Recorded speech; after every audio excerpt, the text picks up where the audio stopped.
He's a legend on the airwaves and in the community. DJ Duke Hamilton. He started playing country music on B105 back in 1977, turning him into a household name in the tri-state. And Local 12 News talked to Duke to see what's changed since the 70s. My mother relied on the radio when I was growing up. His love for radio started early in rural Josephville, Missouri. Every morning when I got up to go to school, that radio was on KMOX Radio in St. Louis to get all the morning news. Duke would follow that passion into high school. Even a friend of mine and I built a little makeshift radio station in the upstairs of my home there out in the country, and we even had this little, believe it or not, this little transmitter that would broadcast out like maybe a quarter of a mile from around my house. And I remember people calling and saying, hey, we're listening to you over here across the field, you know. And beyond. My first radio job was in Missouri, Bowling Green, Missouri, and I spent about 8 months there, and then Uncle Sam came calling and did some broadcasting in the service. I wound up in Panama Canal Zone.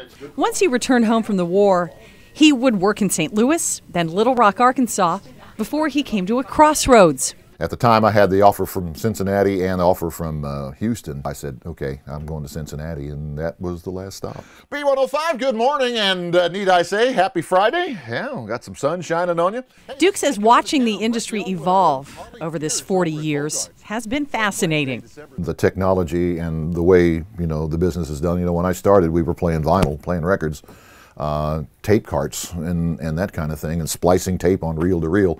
And now, you know, it's all digital. A lot of these people came around here when they were no names to do their radio tour and introduce themselves to radio. And I can remember those people coming when they were no names, and then seeing their, you know, careers build and become huge. And the favorite moment of his impressive career? Back in 2003, I was inducted into the Country Music Radio Disc Jockey Hall of Fame, which was a big thrill for me. It's been 14 years since that distinction, so is he getting ready to retire? People ask me that, 40 years, when are you going to get out of this business?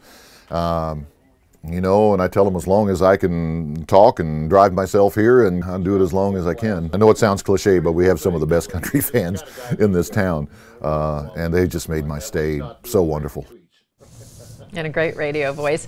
Duke celebrated his anniversary with a surprise luncheon before his official anniversary on Saturday. That's nice. Did you do radio?